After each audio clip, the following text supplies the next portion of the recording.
Sorry for disturbance students.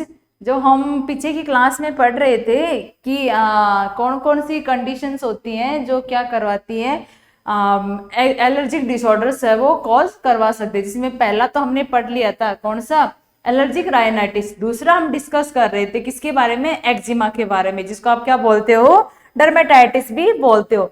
हमने इसकी definition पढ़ी थी कि सुपरफिशियल स्किन का एक्यूट और क्रॉनिक है, जो कुछ टाइम के लिए और लंबे टाइम तक होने वाला स्किन का एक इन्फेक्शन है, जो क्या करवाता है, स्किन का कलर चेंज करवा देता है, लाल रंग का स्किन का कलर हो जाता है, स्किन पे खुजली आने लग जाती है और उस पे कुछ दाने भी बन जाते हैं, और वही क्या कहलाता है, एक्जिमा और डर्मेटाइटिस कहलाता है। जिसके अंदर हम लोग कहाँ पे बात कर रहे थे, फर्स्ट वन जो हमने डेफिनेशन पढ़ ली थी, और रैसेस के बारे में भी हमने पढ़ लिया था। हम कारण पढ़ रहे थे, ऐसे रिस्क पढ़ रहे थे, जोखिम कारक पढ़ रहे थे, जो क्या कर रहे थे, एक्जिमा और डर्मेटाइटिस कॉज करवा रहे थे कि ऐसे कौन कौन से कारक हो सकते हैं जिनकी वजह से। अब भाई किसी एक स्पेसिफिक, एक पर्टिकुलर ऐसी चीज होती है जिसकी वजह से एक इंसान को क्या हो सकती है, वो सारी कंडीशंस वहां पे डेवलप करवा सकती है एलर्जिक डिसऑर्डर। यहाँ पे अगर फर्स्ट वन की हम बात करेंगे तो मैंने यहाँ पे बता दिया था कि कुछ तो ऐसे पेड़ पौधे भी होते हैं, कुछ ऐसी कंडीशंस भी होती हैं जिनके संपर्क में जैसे ही वो इंसान आएगा उसमें क्या हो जाएगी, प्रॉब्लम आने लग जाती है। कुछ दवाइयां भी होती हैं, तो कुछ इरिटेंट्स बताए थे, केमिकल आ गए, डाइज आ गई, कुछ डिटर्जेंट्स वगैरह और कॉस्मेटिक सामान आ गया, ये सारा हमने पढ़ लिया था। भाई जो भी cream, powder, nail paint, perfume जितने भी सारी चीजें होती हैं वो किसके अंदर आती हैं, इरिटेंट्स के अंदर, डाइज, डिटर्जेंट सब के अंदर। एलर्जन के अंदर देखिए पॉइजन आइवी, ये क्या होता है, एक तरीके का पेड़ होता है, ये भी क्या है, एक दवाई होती है।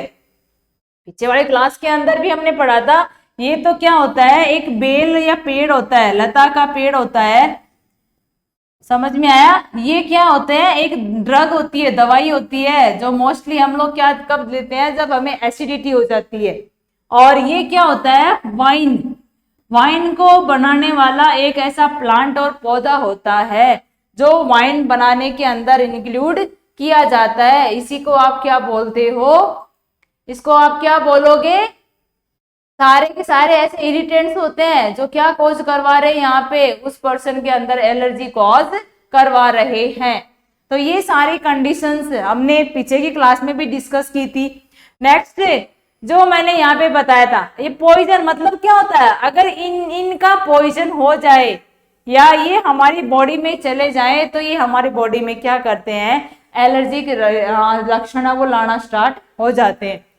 नेक्स्ट में होता है कि अगर कोई अस्थमा का पेशेंट हो, हे फीवर हो, एक्जिमा आदि की पर्सनल और फैमिली हिस्ट्री, मान लो उस पर्सन या जिस पेशेंट को ये एलर्जी है तो उसमें से उसके फैमिली मेंबर, दादा को, मम्मी को, पापा को, किसी को भी क्या हो, अस्थमा हो, हे फीवर हो, एक्जिमा हो। ये भी है फीवर का मतलब क्या होता है,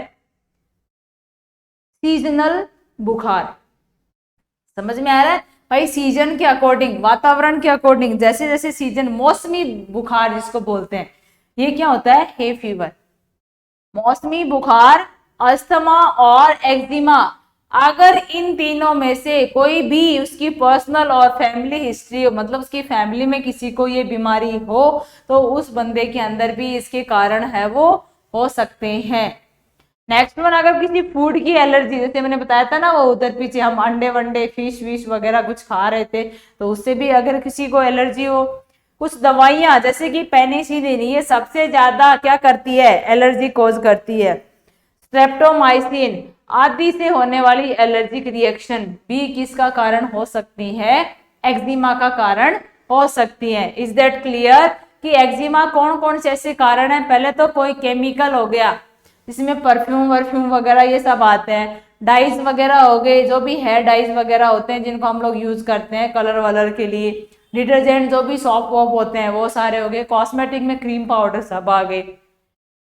अगर कोई भी पॉइजन हो गया, किसी पेड़ के आप कांटेक्ट में आ गए, कोई आपने दवाई ले ली है, या शराब, जो वो शराब उस पेड़ से बनी है और वो शराब अगर आपने पी ली है तो स्किन पे क्या हो जाएंगे, संक्रमण हो जाएंगे, स्किन पे वो लक्षण आने लग जाते हैं, समझ में आ रहा है। अगर आप इनमें से किसी भी के कांटेक्ट में चले गए हो तो स्किन पे क्या हो जाते हैं, लक्षण आने लग जाते हैं। अगर उस बंदे को परिवार में किसी को ये प्रॉब्लम हो तो किसी खाने पीने वाली चीज की वजह से भी हो सकता है, और कुछ दवाइयां जैसे पेनिसिलिन वगैरह, स्ट्रेप्टोमाइसिन वगैरह, इन सब का यूज करने की वजह से भी उसको क्या हो सकता है, एक्जिमा और डर्मेटाइटिस हो सकता है। नेक्स्ट अगर यहाँ हम बात करेंगे कि तो क्लिनिकल लक्षण ऑलरेडी हमने पढ़ लिया है भाई, स्किन का लाल हो जाना, क्या, स्किन का लाल हो जाना, स्किन पे खुजली होना, स्किन सूज जाती है, स्किन एकदम से ड्राई ड्राई हो जाती है, रुखी रुखी हो जाती है स्किन। फॉर्मेशन ऑफ वेसिकल और पेप्यूल मैंने बता दिया था, स्किन पे क्या बन जाते हैं, ये वेसिकल बन गया और ये पेप्यूल बन गया, ये क्या बन जाते हैं, उसकी स्किन के ऊपर बन जाते हैं। बर्निंग सेंसेशन, ऐसे लग रहा है स्किन है वो जल रही है, समझ में आ रहा है, इतने भयंकर उसको सेंसेशन होंगे कि स्किन क्या हो रही है, जल रही है। एटोपिक डर्मेटाइटिस के दौरान मेनली जो भी एरिया अफेक्टेड होते हैं वो क्या होते हैं, फोल्ड और आर्म, जहां से हम अपनी आर्म को यहाँ फोल्ड करते हैं मोस्टली यहाँ होते हैं, फेस पे होते हैं, हाथ पे यहाँ पे होते हैं, और आपके जो घुटने होते हैं, घुटनों के पीछे की जो जगह होती है जहां हम घुटने मोड़ के बैठते हैं वहां पे भी इसके क्या होते हैं, लक्षण आते हैं।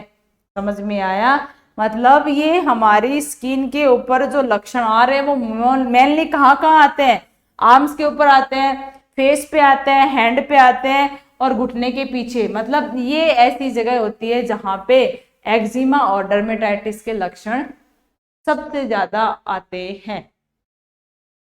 स्किन लाल हो जाती है, खुजली होती है, सूज जाती है, स्किन रुखी रुखी हो जाती है, वेसिकल पेप्यूल बन जाते हैं, स्किन पे से लग रहा है जलन हो रही है इतनी ज्यादा, और एक्टोपिक डर्मेटाइटिस जो मेनली होगा वो क्या होगा, आर्म पे, फेस पे, हैंड पे और घुटने के पीछे या नी के पीछे के एरिया पे अपने लक्षण ज्यादा दिखाती है। ये क्या हो गए, क्लिनिकल लक्षण किसके, एक्जिमा के। नेक्स्ट अगर यहाँ हम बात करेंगे कि तो इसका ट्रीटमेंट, भाई सारी एलर्जी की चीजें हैं तो एलर्जी में जहां हम वो दे रहे थे यहाँ पे भी यही देंगे। पहले रोगी में मौजूद क्लिनिकल मैनिफेस्टेशन को चेक करो, फिर फिजिकल एग्जामिनेशन करो, फिर हमें वो चीज देखनी है कि कौन सा एलर्जन है जिसकी वजह से एलर्जी हुई है।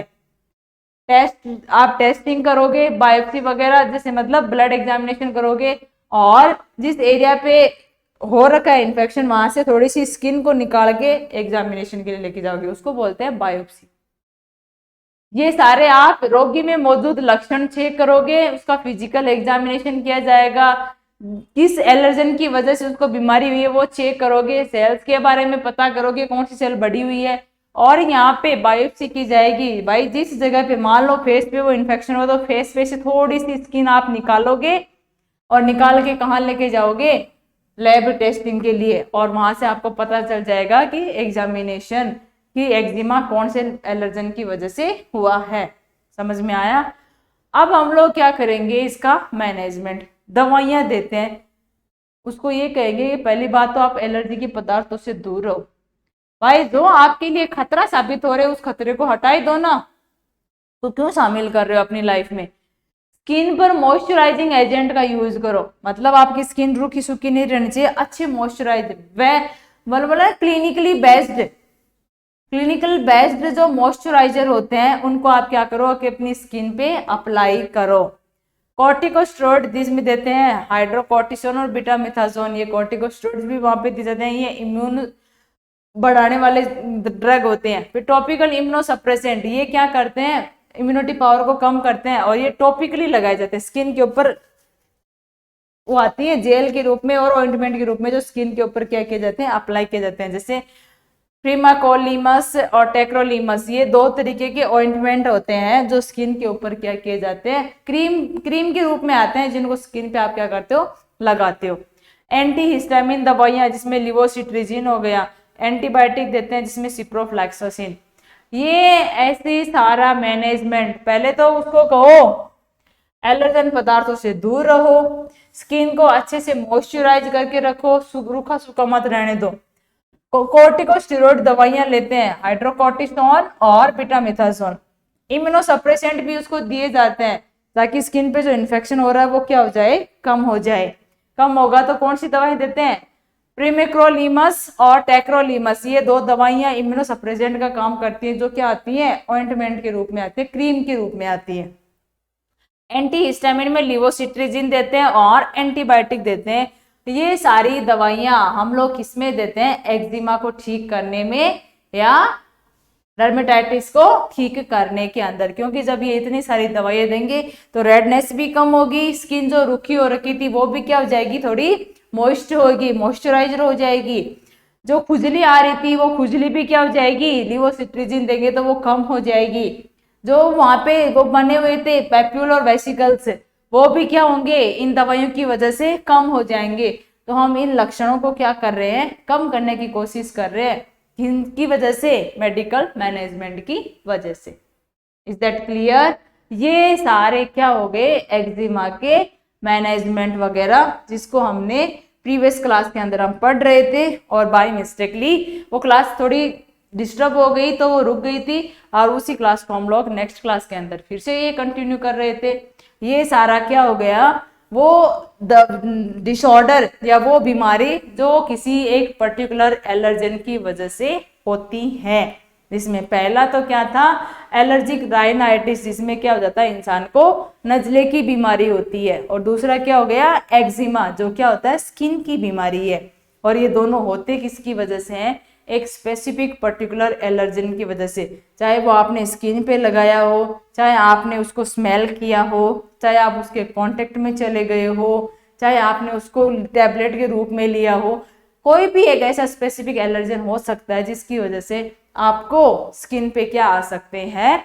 लक्षण है वो दिखाई देने लग जाते हैं। और इन लक्षणों को हम लोग इन्हीं दवाइयों से क्या करते हैं? ठीक करते हैं। अभी ये क्लास आपको समझ में आई होगी कि कौन कौन से एलर्जिक डिसऑर्डर होते हैं। दो हो गए, डर्मेटाइटिस और पहला एलर्जिक राइनाइटिस। ये दो डिसऑर्डर है जो एलर्जिक डिसऑर्डर के अंदर इंक्लूड होते हैं। आगे क्लास हम लोग फिर से कंटिन्यू करेंगे। Thank you all of you.